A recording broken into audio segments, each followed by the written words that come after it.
আপনারা যদি আমাদের দায়িত্ব নেন তাহলে ওই চাঁদাবাজদের আমরা ঘুম হারাম করে দেব। আপনারা যদি আমার দায়িত্ব নেন তাহলে ঋণ খেলাপিদেরকে দাউদকান্দির দিকে আর ঢুকতে দিব না। মাদকের বড় বড় নেতাগুলাই এখন যারা এতদিন মাদক সম্রাটদের থেকে চাঁদা নিয়ে যারা রাজনীতি করছে তারা এখন দৌড়ের উপরে আসে, একদম দৌড় এমন দৌড় আজকে কালকে থেকে ইনশাল্লাহ 14 শিখের ভিতরেই থাকবে। আপনাদের লাস্ট সুযোগ এটা, মাদকের সাথে যারা যুক্ত আছেন এখানে যদি থেকে থাকেন, আবার অনেকে আছে আইসা চিপা দিয়ে আমার সাথে একটা ছবি তুলতে চায়। নির্বাচনের আগে নেতার আগে সহায়তা করতে আসতো না, নির্বাচনের আগের 15 দিন সহায়তা করতো, আর পরের 5 বছর খুঁজে পাওয়া যাইতো না, যাইতো? এবার উল্টা হবে, প্রথম 15 দিন আপনি আমার হেল্প করতে হবে, আর পরের 5 বছর আমি আপনারে হেল্প করব, ঠিক আছে? কারণ প্রথম 15 দিন আমি হেল্প করব, পরের 5 বছর আমি হেল্প করব, তাহলে আপনার কামটা কি? আপনার কিছু কাম আছে না? আসেনিও নাকি শুধু আমরাই করে যাব? তাহলে প্রথম 15 দিন আপনি হেল্প করতে হবে, বাকি 5 বছর আমি আপনাদেরকে হেল্প করব। আর প্রথম 15 দিন যদি আমার করতে হয় তাহলে বাকি 5 বছর কিন্তু আমারে খুঁজে পাবেন না। এখন আপনারা বলেন কোনটা ভালো? তাহলে প্রথম 15 দিন কাম করতে হবে কার? আর পরের 5 বছর কাম করবো কাটা? আর প্রথম 15 দিন যদি আমার কাম করতে হয় তাহলে বাকি 5 বছর কাটা করবো? আপনারা আল্লাহর কাছে দোয়া করবেন আর গোলামের ফুটকে গালাগালি করবেন, শেষ এটাই। এখন আপনাদের কামটা কি? আপনাদের কাম হচ্ছে, আপনারা এতদিন তো বিভিন্নভাবে অনেক ভোট দেখছেন, বিভিন্ন প্রক্রিয়ার লাইলাতুল ভোট দেখছেন, তারপর হচ্ছে মিডনাইট ভোট দেখছেন, তারপরে হচ্ছে আপনারা মরা মানুষের ভোট দেখছেন, আমিডামি ভোট দেখছেন, দেখেন নাই?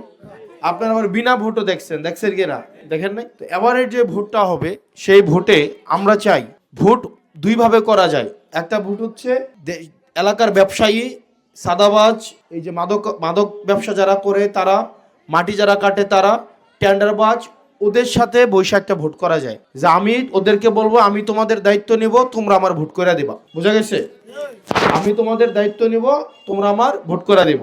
যারা মাদক ব্যবসা করে তাদেরকে বলবো তোমরা মাদকের ব্যবসা করবা, কিন্তু কথা হচ্ছে এই ইউনিয়নগুলোর দায়িত্ব তোমার নিতে হবে। যারা ধান্দাবাজ আছে তাদের সাথে বসবো যে ভোটের পরে তোমরা ধান্দা ইচ্ছা মতো করতে পারো, আমি চুপ করে থাকবো, কিন্তু তুমি আমারে জিতাইতে হবে। যারা হচ্ছে টেন্ডারবাজ আছে তাদের সাথে বসবো যে ভোটের পরে তোমার যত টেন্ডার আছে সবগুলো তুমি পাবা, কিন্তু তুমি আমারে জিতাইতে হবে। আরেক ধরনের ভোট আছে, তাদের কাছে আমরা গেলাম না, আমরা জনতার কাছে আসলাম, জনগণের কাছে আসলাম, আইসা বললাম মাগো, খালু, চাচা, আপনারা আমাদেরকে জিতাইতে হবে।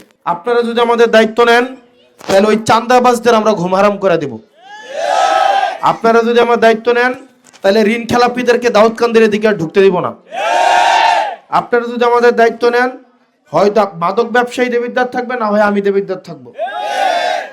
এখন বলেন আমি কোন প্রক্রিয়ায় যাব? আপনার কাছে যাব নাকি ওদের কাছে যাব? বলেন কার কাছে যাব?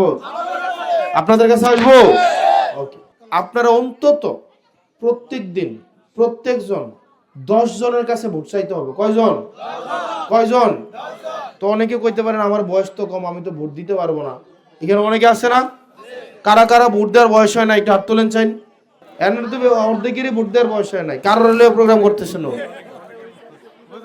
আচ্ছা ঠিক আছে, শুনেন, ভোট দিতে বয়স লাগে, ভোট চাইতে কি বয়স লাগে? ভোট চাওয়ার কি বয়স আছে? ছোট ছোট ফলামাইন দেখবেন এখন রাস্তার মধ্যে দৌড়ায় না, সাপলা গলি কইয়া, এটাও কিন্তু একটা প্রচারণা। আপনারা যে ফলাফাইনটা ধাক্কায় ফালাই দেন, এই যা যা যা ফিসে যা, এটা করণ যেত না, এটা করণ যাব। একটা বাচ্চারে বাড়ির মধ্যে সাপলা গলি শিখে দেন, সে সারাদিন রেডিওর মতো পুরো বাড়ি ঘুরে ঘুরে বেড়াবে কিনা? এটা আমাদের দরকার আছে কিনা? আছে না? এবার আসেন, আপনারা প্রত্যেক দিন প্রত্যেকজন অন্তত 10 জনের কাছে, কয়জন? 10 জনের কাছে শাপলা কলির সালাম পৌঁছাইতে হবে। পারবেন না? পারবেন কিনা? পারবেন তো?